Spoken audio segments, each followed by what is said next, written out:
नमस्कार साथियों। बिहार शिक्षक भर्ती BPSC TRE 4.0 special episode number 2 में आप सभी का स्वागत है। आज के एपिसोड नंबर 2 में हम आपके लिए बिहार में कृषक आंदोलन से संबंधित महत्वपूर्ण क्लास लेके आए हैं और आज की क्लास के माध्यम से आपको चंपारण सत्याग्रह से लेकर सहजानंद सरस्वती तक जितनी भी महत्वपूर्ण घटनाएं हुई हैं सबके बारे में आपको परीक्षा दृष्टि से अवगत कराया जाएगा। तो आगे बढ़ते हैं और आप सभी लोग लाइक ज़रूर कर दीजिएगा और साथ में आप सभी लोग कमेंट भी जरूर कर दीजिएगा एक बार क्लास ओवर होने के बाद। एपिसोड नंबर 2 किसान आंदोलन के अगर अंदर हम बात करें तो किसान आंदोलन के अंतर्गत हमें चंपारण सत्याग्रह जिसके नेतृत्वकर्ता महात्मा गांधी जी थे, साथ में स्वामी विद्यानंद और साथ में सबसे जो महत्वपूर्ण है बिहार से संबंधित स्वामी सहजानंद सरस्वती। तो आपको यहाँ पर 3 हस्तियों के बारे में पढ़ना है। महात्मा गांधी का चंपारण सत्याग्रह, फिर स्वामी विद्यानंद जी के बारे में, फिर अंततः हमें स्वामी सहजानंद सरस्वती जी के बारे में डिटेल में अध्ययन करना है। चंपारण सत्याग्रह से स्टार्ट करते हैं। चंपारण सत्याग्रह की बात करें तो 1917 में चंपारण सत्याग्रह हुआ था। चंपारण सत्याग्रह का नेतृत्व महात्मा गांधी ने किया था। भारत में महात्मा गांधी जी का पहला सत्याग्रह आंदोलन भी था। चंपारण सत्याग्रह का मुख्य मुद्दा क्या था? तो 3 कठिया प्रणाली बोलते हैं इसको। 3 कठिया प्रणाली चंपारण सत्याग्रह का मुख्य मुद्दा था। 3 कठिया प्रणाली थी क्या? तो बिहार के चंपारण जिले के जो काश्तकार थे, जो किसान थे, उनको ब्रिटिश बागान मालिकों के द्वारा, जो ब्रिटिश बागान प्लांटर्स थे, बागान मालिक थे, उनके द्वारा अपनी जोत के 3/20वें हिस्से में नील की खेती करने के लिए मजबूर किया जाता था और किसानों के द्वारा जो किसानों की ज़मीन के 3/20 भाग में नील की खेती की जाती थी, इसी सिस्टम को कहते थे 3 कठिया प्रणाली। तो 3 कठिया प्रणाली का मतलब है कि 3/20 भाग में खेती करना है नील की किसानों को। तो ये आपको ध्यान रखना है कि 3 कठिया प्रणाली के अंतर्गत 3/20 भाग आपको ध्यान रखना है। यहाँ से चलिए आगे बढ़ते हैं। पत्रकार पीर मोहम्मद मुनीस का योगदान आप सभी को परीक्षा दृष्टि से ध्यान रखना है। जब भी चंपारण सत्याग्रह की बात आती है तो पत्रकार पीर मोहम्मद मुनीस का योगदान काफ़ी सराहनीय था और चंपारण के हिंदी पत्रकार थे और इन्होंने प्रताप अखबार के माध्यम से, प्रताप अखबार के बारे में आप थोड़ा सा समझ लीजिए। प्रताप अखबार कानपुर से चलता था, कानपुर से प्रकाशित होता था और प्रताप अखबार के जो संपादक थे, याद रखिएगा, प्रताप अखबार के जो संपादक थे या संस्थापक भी साथ में थे तो गणेश शंकर विद्यार्थी, गणेश शंकर विद्यार्थी थे और कानपुर से संपादन इसका होता था। संपादक थे गणेश शंकर विद्यार्थी और इसी प्रताप अखबार के संवाददाता थे पीर मोहम्मद मुनीस। और प्रताप अखबार के लिए इन्होंने चंपारण मुद्दे पर बहुत सारे लेख भी लिखे थे। मुनीस के लेखों में महात्मा गांधी जी का ध्यान चंपारण के नील किसानों की दुर्दशा की ओर आकर्षित भी किया था। तो इस वजह से इनका बहुत बड़ा योगदान माना जाता है कि इनके लेख के वजह से महात्मा गांधी आकर्षित हुए थे कि किसानों का जो नील किसानों का जो मुद्दा है बहुत ही महत्वपूर्ण है, उस पर ध्यान दिया जाना चाहिए। पीर मोहम्मद मुनीस ने चंपारण के किसानों की दुर्दशा को दुखी आत्मा, दुखी हृदय जैसे लेख विषयों के माध्यम से लिखकर उजागर किया था। यानी कि ये जो अपने आर्टिकल्स लिखते थे, आर्टिकल्स में इनके टॉपिक्स ही ऐसे, मतलब उसके जो हेडिंग्स होते थे या शीर्षक होते थे, दुखी आत्मा या दुखी हृदय। ये आपका बीपीएससी में पूछा गया, तो ध्यान रखिएगा कि निम्नलिखित में से किसने, तो पीर मोहम्मद मुनीस ने दुखी आत्मा, दुखी हृदय जैसे टाइटल के साथ में ये चंपारण के किसानों की दुर्दशा को बयान किया था। पीर मोहम्मद मुनीस के बारे में यहाँ पर आपको परीक्षा दृष्टि से संबंधित महत्वपूर्ण तथ्य यहाँ पे दिया गया है कि बिहार का चंपारण जिला भारत के स्वतंत्रता संग्राम के इतिहास में इस कारण प्रसिद्ध है। यहीं पर गांधी जी ने भारत में पहली बार प्रतिरोध की तकनीक के रूप में सत्याग्रह का प्रयोग किया था। जिस व्यक्ति ने अपनी पत्रकारिता के माध्यम से गांधी जी की पहल को सफल बनाया था वो पीर मोहम्मद मुनीस थे। पीर मोहम्मद मुनीस ने हिंदी अखबार प्रताप के लिए संवाददाता के रूप में काम किया, जिसका संपादन गणेश शंकर विद्यार्थी करते थे और यह कानपुर से प्रकाशित होता था।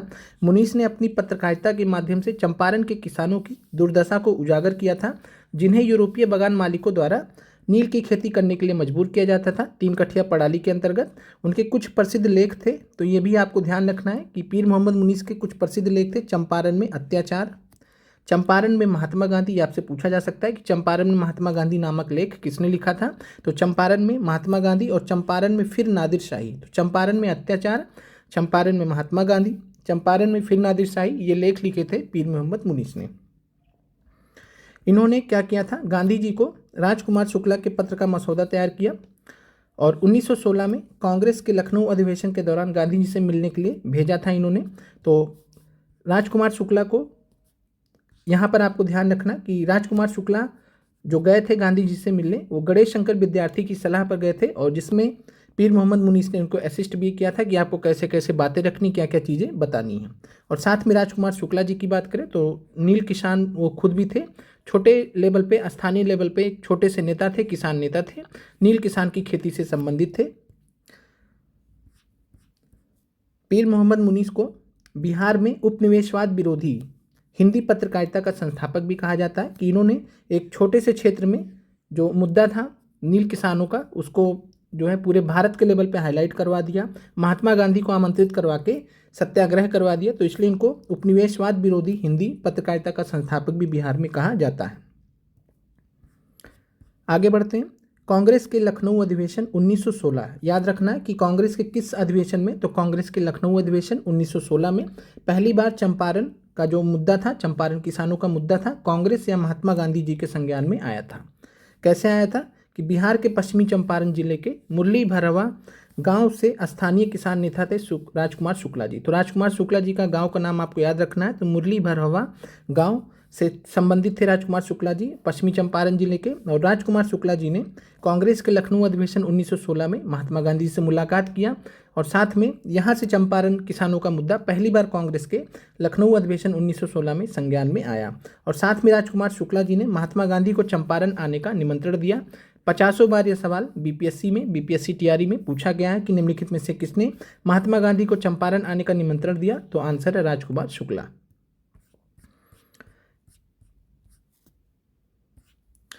यहाँ पर आप एक बार देख लीजिएगा, बाकी मैक्सिमम चीज़ें हमने कवर कर लिया है। अब आते हैं महात्मा गांधी और चंपारण सत्याग्रह। महात्मा गांधी 15 अप्रैल 1917 को मोतिहारी पहुंचे थे, 10 अप्रैल को चंपारण पहुंच चुके थे। और साथ में बात करें तो एक भितिहरवा नाम का एक स्थान है, तो भितिहरवा आश्रम भी बनवाया था चंपारण में महात्मा गांधी जी ने। और महात्मा गांधी जी से संबंधित भितिहरवा आश्रम याद रखिएगा, बिहार में, चंपारण में। महात्मा गांधी ने 17 अप्रैल 1917 को चंपारण सत्याग्रह शुरू किया था। तो चंपारण सत्याग्रह का डेट आपको याद होना चाहिए कि 17 अप्रैल 1917 17 दोनों मैच है। तो 17 अप्रैल 1917 को चंपारण सत्याग्रह महात्मा गांधी ने शुरू किया था। महात्मा गांधी राजेंद्र प्रसाद, मजहरूलक, महादेव देसाई, नरहरि पारेख और जेबी कृपलानी जैसे महत्वपूर्ण सदस्यों के साथ में चंपारण में गए थे। चंपारण मामले की जांच के लिए पहुंचे थे, तो इनको अल्टीमेटम दिया गया था 16 अप्रैल को। तिरहत प्रमंडल के आयुक्त के प्रस्ताव पर जो जिला मजिस्ट्रेट थे उस समय WB हैकॉक ने गांधी जी की उपस्थिति को शांति के लिए खतरनाक घोषित किया और उन्हें तुरंत जिला छोड़ने का आदेश वगैरह दिया था। गांधी जी ने मना कर दिया था, गांधी जी मानने वाले थे नहीं। तो ये आपको यहाँ पर आपसे प्रश्न पूछा गया TRE 1 में, PRT में। तो महात्मा गांधी जी के साथ में कौन कौन थे, तो वहाँ पे आंसर था 1 से अधिक, जिसमें आपको इन्हीं में से कुछ विकल्प आपको दिए गए थे। तो राजेंद्र प्रसाद, मजहरूलक, महादेव देसाई, नरहरि पारेख, जेबी कृपलानी जैसे जो सदस्य थे, जो लोग थे या वकील कह लीजिए थे, ये महात्मा गांधी को सहयोग कर रहे थे। और साथ में आपको ये भी ध्यान रखना है कि चंपारण सत्याग्रह से राम मनोहर लोहिया और साथ में JP नायक, तो JP नारायण, राम मनोहर लोहिया और JP नारायण जी का कोई भी संबंध नहीं है। 2 बार BPSC में पूछा गया प्रश्न, इसीलिए आपको यहाँ पर बता दे रहे हैं कि राम मनोहर लोहिया और JP नारायण जी का कोई भी संबंध नहीं था चंपारण सत्याग्रह से। अब आते हैं 15 अप्रैल को एक घटना होती है, यहाँ से भी आपसे प्रश्न पूछा गया था TRE 1 में, PRT में, कि चंपारण सत्याग्रह के दौरान गांधी जी के जीवन पर पहला ज्ञात प्रयास किसने किया था। ज्ञात प्रयास का मतलब होता है कि गांधी जी को जान से मारने का प्रयास किसने किया था। तो यहाँ पर ये कहानी है, समझ लीजिए छोटी सी। 15 अप्रैल 1917 को महात्मा गांधी को मोतिहारी के नील फैक्ट्री के ब्रिटिश प्रबंधक थे, जो इरविन नाम था उनका, और इरविन जो है नील फैक्ट्री चलाते थे, ब्रिटिश प्रबंधक थे। और इरविन को बड़ा टेंशन हो रखा था कि गांधी जी आए हैं, नील किसानों का मुद्दा उठाएंगे, फिर इनका नुकसान हो जाएगा। तो इन्होंने एक प्लान बनाया, रात्रि भोज पर गांधी जी को आमंत्रित किया, दूध के माध्यम से जहर देने की कोशिश की गई, लेकिन इनके जो रसोइये थे बटक मियाँ, तो बटक मियाँ ने गांधी जी की जान बचाई। और बटक मियाँ ने जो है एक कह सकते हैं कि एक प्रकार से एक्सपोज कर दिया इरविन को, और फिर बाद में गांधी जी ने छोड़ दिया इरविन को, क्षमा कर दिया। इस प्रकार 1917 में चंपारण सत्याग्रह के दौरान गांधी जी के जीवन पर पहले ज्ञात प्रयास के पीछे कौन थे, तो इरविन याद रखिएगा, परीक्षा में आपसे पूछा गया है। और साथ में गांधी जी की जान किसने बताई, तो इरविन का जो रसोइया था जिनका नाम था बतख मियाँ, तो बतख मियाँ जी ने गांधी जी की जान बचाई थी। अब आते हैं चंपारण इंक्वायरी कमेटी पर। तो चंपारण इंक्वायरी कमेटी की घोषणा कब की गई थी, तो 4 जून 1917 को बिहार के जो एलजी थे, लेफ्टिनेंट गवर्नर थे सर एडवर्ड गेट ने एक औपचारिक जांच समिति के गठन की घोषणा की थी। चंपारण इंक्वायरी कमेटी के अध्यक्ष कौन थे, ये आपसे पूछा जा सकता है, तो एफजी सलाई, याद रखना है, एफजी सलाई चंपारण इंक्वायरी कमेटी के अध्यक्ष थे। साथ में महात्मा गांधी भी इस समिति के सदस्य थे, महात्मा गांधी भी चंपारण इंक्वायरी कमेटी के सदस्य थे।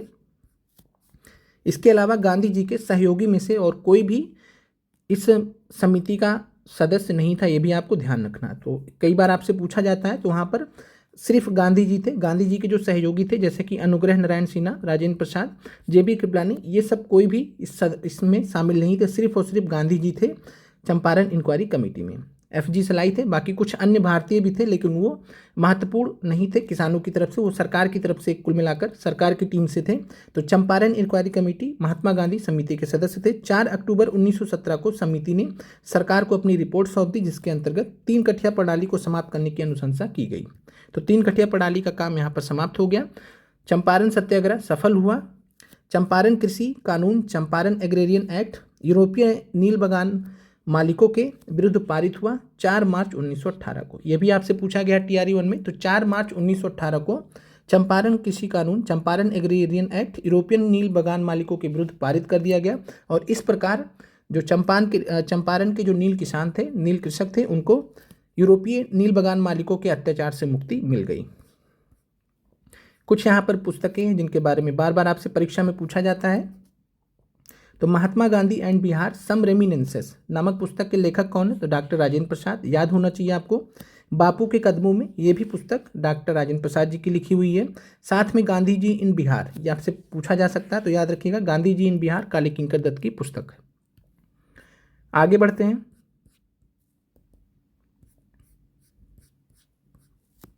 स्वामी विद्यानंद और बिहार में कृषक आंदोलन को देखते हैं। तो यहाँ पर बात करें 1919 और 1920 के मध्य, 1919-20 के मध्य दरभंगा किसान आंदोलन हुआ था। तो ये आपको याद रखना परीक्षा दृष्टि से कि दरभंगा किसान आंदोलन के नेता कौन थे, तो स्वामी विद्यानंद ने नेतृत्व प्रदान किया था दरभंगा किसान आंदोलन को। किसके विरोध में था, तो दरभंगा राज जो जमींदार थे दरभंगा के, उनके विरुद्ध में ये किसान आंदोलन था। और इस किसान आंदोलन का, जिसको दरभंगा किसान आंदोलन कहा गया, इसके नेतृत्व करता थे स्वामी विद्यानंद।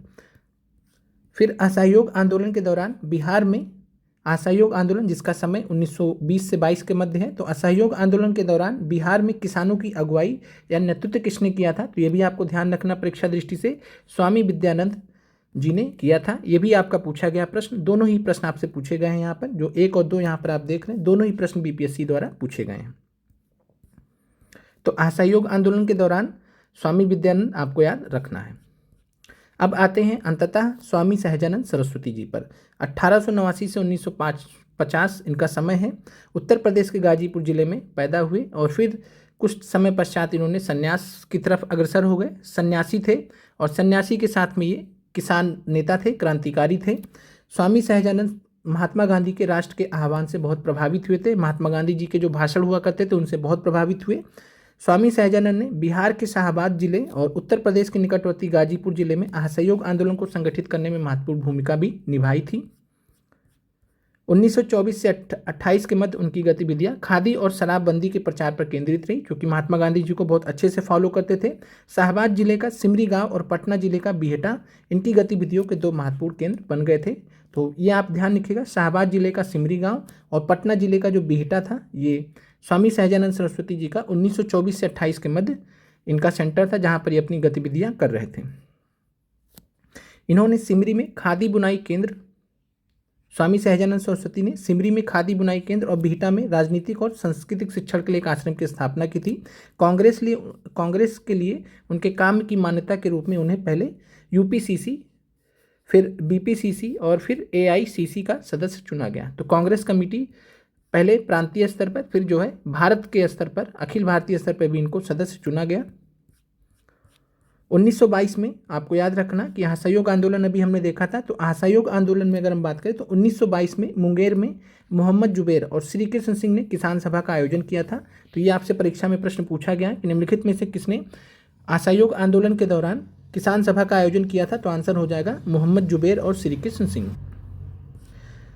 फिर आते हैं बहुत ही महत्वपूर्ण तथ्य, बिहार प्रांतीय किसान सभा का गठन किसने किया था, बहुत बार आपसे पूछा जाता है। तो बिहार प्रोविंशियल किसान सभा, जिसको BPKS कहा जाता है, तो बिहार प्रांतीय किसान सभा का गठन स्वामी सहजानंद सरस्वती जी ने 1929 में किया था। बिहार प्रोविंशियल किसान सभा की कल्पना सबसे पहले 1929 के अंत में बिहार के सारण जिले के सोनपुर मेले में हुई थी। तो ये भी आपको याद रखना है, ये भी आपसे पूछा जा सकता है। वर्ष 1929 तो कई बार पूछा गया है, सारण जिले के सोनपुर मेले में ये आपको पूछ सकता है। महत्वपूर्ण सदस्य कौन कौन थे बिहार प्रोविंशियल किसान सभा के, बिहार प्रांतीय किसान सभा के? स्वामी सहजानंद सरस्वती संस्थापक तो थे ही, इसके अलावा जदुनंदन शर्मा और कार्यानंद शर्मा। फिर आते हैं अखिल भारतीय किसान सभा, सबसे महत्वपूर्ण संगठन जो जिससे जुड़े थे स्वामी सहजानंद सरस्वती जी। स्वामी सहजानंद सरस्वती जी संस्थापक थे अखिल भारतीय किसान सभा के, साथ में अध्यक्ष भी रहे हैं। पहले अध्यक्ष भी यही थे, संस्थापक भी यही थे। तो पहले अध्यक्ष या संस्थापक अखिल भारतीय किसान सभा के कौन थे, तो स्वामी सहजानंद सरस्वती थे। सचिव कौन थे पहले, तो पहले सचिव थे NG रंगा। ये आपसे दोनों परीक्षा में पूछा गया, बार बार आपसे पूछा जाता है। साथ में आप समय भी याद रखना है, तो 11 अप्रैल 1936 लखनऊ भी याद रखना है। तो कहाँ पर स्थापना हुई थी अखिल भारतीय किसान सभा की, ऑल इंडिया किसान सभा की? तो अखिल भारतीय किसान सभा की स्थापना हुई थी 11 अप्रैल 1936 को लखनऊ में। फिर आते हैं बकास्त आंदोलन पे। तो बकास्त आंदोलन की बात करें 1937-38 में स्वामी सहजानंद सरस्वती जी ने आयोजित किया था। तो नेतृत्व कभी भी पूछेगा या किसने आयोजित किया, तो बकास्त आंदोलन के नेतृत्वकर्ता कौन है, स्वामी सहजानंद सरस्वती। अब यहाँ पर आते हैं बकास्त आंदोलन के बारे में महत्वपूर्ण तथ्य समझ लेते हैं। 1937-38 में स्वामी सहजानंद सरस्वती जी ने बिहार में बकास्त आंदोलन शुरू किया, जो जमींदारों द्वारा बकास्त भूमि से किसानों को बेदखल करने के खिलाफ था। बकास्त वे भूमि थी जो मूल रूप से किसानों की थी, लेकिन कर्ज का भुगतान न करने की वजह से जमींदारों ने उन पर कब्जा कर लिया था। इन आंदोलन के कारण बिहार किराएदारी अधिनियम और बकास्त भूमि कर पारित हुआ। तो ये जो आंदोलन था बकास्त आंदोलन, इसके कारण से बिहार किराएदारी अधिनियम और बकास्त भूमि कर पारित किया गया सरकार द्वारा। भारत छोड़ो आंदोलन के दौरान उन्हें ब्रिटिश शासन द्वारा गिरफ्तार कर लिया गया था। किन्हें, तो स्वामी सहजानंद सरस्वती जी को। उनकी गिरफ्तारी के विरोध में सुभाष चंद्र बोस, याद रखिएगा, और उनकी पार्टी, सुभाष चंद्र बोस जी की पार्टी का क्या नाम था, तो ऑल इंडिया फॉरवर्ड ब्लॉक। तो ऑल इंडिया फॉरवर्ड ब्लॉक ने क्या किया था, 28 अप्रैल को अखिल भारतीय स्वामी सहजानंद सरस्वती दिवस के रूप में मनाने का फैसला किया था। तो ये आपको परीक्षा दृष्टि से याद रखना है कि अखिल भारतीय स्वामी सहजानंद दिवस के रूप में कब मनाने का फैसला किया गया था, सुभाष चंद्र बोस और उनकी party all India forward block के द्वारा। तो 28 अप्रैल याद रखिएगा। उन्होंने कई किताबें और पत्रिकाएं लिखी थी स्वामी सहजानंद सरस्वती जी ने, जिनमें सबसे महत्वपूर्ण है हिंदी साप्ताहिक हुंकार, जिसके बारे में अभी हम आगे देखेंगे। साथ में कुछ अन्य महत्वपूर्ण है, गया के किसानों की करुण कहानी, किसान सभा के संस्मरण, मेरा जीवन संघर्ष आदि शामिल है। मेरा जीवन संघर्ष के बारे में अभी आगे देखते हैं। फिर है यहाँ पर रेउरा किसान सत्याग्रह। रेउरा किसान सत्याग्रह की बात करें तो 1938 से 39 के मध्य भारत के स्वतंत्रता संग्राम के दौरान बिहार के वर्तमान नवादा जिले में स्थित रेउरा गांव के किसानों ने ब्रिटिश जुल्म और जमींदारों के अत्याचार के खिलाफ एक सत्याग्रह का आयोजन किया था, क्योंकि रेउरा गांव के जमींदारों ने रैयतों की जमीन को बकास्त घोषित कर दिया था और उस पर कर न चुकाने की वजह से जब्त कर लिया था। तो जो बकास्त आंदोलन की कहानी थी वही कुछ कहानी यहाँ पर रेउरा किसान सत्याग्रह की थी। इस घटना की जानकारी जैसे ही मिली तो किसान नेता स्वामी सहजानंद सरस्वती ने तुरंत अपने विश्वस्त सहयोगी यदुनंदन शर्मा को रेउरा गांव भेजा। और आपको याद रखना है कि रेउरा सत्याग्रह को लीड किसने किया, तो यदुनंदन शर्मा, और ये विश्वस्त सहयोगी थे स्वामी सहजानंद सरस्वती जी के। तो स्वामी सहजानंद सरस्वती खुद नहीं गए थे, उन्होंने यदुनंदन शर्मा को नेतृत्व करने के लिए भेजा था। तो आपसे जब भी पूछा जाएगा कि रेउरा किसान सत्याग्रह का नेतृत्व किसने किया, तो यदुनंदन शर्मा, और यदुनंदन शर्मा को किसने भेजा था, तो स्वामी सहजानंद सरस्वती जी ने। 23 दिसंबर 1938 को यदुनंदन शर्मा और उनके 3 साथियों ने विवादित 1000 बीघे जमीन पर धान की फसल की कटाई शुरू कर दी।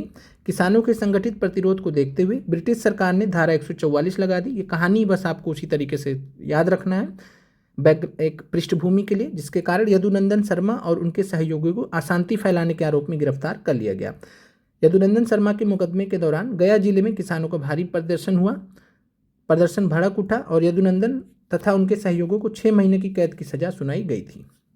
आखिरकार गया के जिला मजिस्ट्रेट ए वाइटकर थे। तो ए वाइटकर या ए विटकर किसानों के विरोध के पैमानों को देखते हुए विवादित 1000 बीघे जमीन में से 850 बीघे जमीन रैयतों को वापस लौटा दी। तो एक हिसाब से बहुत बड़ी जीत थी कि जो 1000 बीघा जमींदारों ने कब्जा लिया था उसमें से 850 वापस मिल गया और उनके द्वारा उठाई गई अन्य शिकायतों का समाधान करने के लिए वादा किया गया। तो एक हिसाब से यहाँ पर रेवरा सत्याग्रह भी सफल रहा। स्वामी सहजानंद सरस्वती जी ने बिहटा में बात करें तो बिहटा में डालमिया चीनी मिल में सफल संघर्ष का नेतृत्व भी किया था। तो बिहटा में डालमिया चीनी मिल में सफल संघर्ष का नेतृत्व किसने किया था? स्वामी सहजानंद सरस्वती जी ने। भारत छोड़ो आंदोलन के दौरान सरस्वती की गिरफ्तारी की खबर सुन सुभाष चंद्र बोस और ऑल इंडिया फॉरवर्ड ब्लॉक ने इनकी गिरफ्तारी के विरोध में 28 अप्रैल को अखिल भारतीय स्वामी सहजानंद दिवस के रूप में मनाने का फैसला किया था। यहाँ पे बहुत ही महत्वपूर्ण स्टेटमेंट है। सुभाष चंद्र बोस जी ने कहा था, स्वामी सहजानंद सरस्वती हमारे देश में एक ऐसा नाम है जिन्हें हमें याद रखना चाहिए। भारत में किसान आंदोलन के निर्विवाद नेता जो आज जनता के आदर्श और लाखों लोगों के नायक हैं। तो ये आपसे परीक्षा में प्रश्न पूछा जा सकता है कि निम्नलिखित में से किसने स्वामी सहजानंद सरस्वती को भारत में किसान आंदोलन के निर्विवाद नेता के रूप में कहा है? तो भारत में किसान आंदोलन के निर्विवाद नेता के रूप में स्वामी सहजानंद सरस्वती जी को किसने कहा है? तो स्वामी सुभाष चंद्र बोस जी ने ऐसा कहा है। तो सुभाष चंद्र बोस जी ने स्वामी सहजानंद सरस्वती जी को भारत में किसान आंदोलन के निर्विवाद नेता के रूप में कहा है, स्टेटमेंट दिया है, कोट किया है और यहाँ पर ये फैक्ट आपको ध्यान रखना है। चलिए अब आते हैं हिंदी साप्ताहिक पत्रिका हुंकार से। हुंकार के संस्थापक थे स्वामी सहजानंद सरस्वती। 1940 में हुंकार का प्रकाशन स्टार्ट हुआ था। पंडित यमुनाकार जी और राहुल संकीर्तन के सहयोग से स्टार्ट हुआ था। पंडित यमुनाकार जी और राहुल संकीर्तन हुंकार पत्रिका से जुड़े थे। ये भी प्रश्न आपका TR1 में पूछा गया है। तो स्वामी सहजानंद सरस्वती तो संस्थापक हैं ही, वो तो जुड़े ही हैं, साथ में जो योगदान दे रहे थे प्रकाशन में हुंकार के, तो पंडित यमुनाकार जी और राहुल संकीर्तन। लोक संग्रह आपको याद रखना है। तो लोक संग्रह जो है स्वामी सहजानंद सरस्वती जी से रिलेटेड है। 17वीं BPSC में यह प्रश्न आपसे पूछा गया था। तो 17वीं BPSC में लोक संग्रह पूछा गया। तो लोक संग्रह भी याद रखिएगा। स्वामी सहजानंद सरस्वती का मतलब समाचार पत्र है, अखबार है या पत्रिका है, जो भी आप समझ लीजिए, कह लीजिए। तो स्वामी सहजानंद सरस्वती से एसोसिएटेड थे। ऑटोबायोग्राफी का क्या नाम है? तो आत्मकथा का क्या नाम है? ऑटोबायोग्राफी स्वामी सहजानंद सरस्वती का मेरा जीवन संघर्ष। परीक्षा दृष्टि से बहुत महत्वपूर्ण है, इस बार आपसे पूछा जा सकता है। The struggle of my life मेरा जीवन संघर्ष 1952 में पब्लिश हुई थी। तो ये आपको ध्यान रखना है। तो आज की जो क्लास है ये समाप्त होती है। कमेंट करके बताइए आज का बिहार स्पेशल एपिसोड आपको कैसा लगा। मिलते हैं आपसे अगली क्लास में। आप लोगों का देखने के लिए बहुत बहुत धन्यवाद।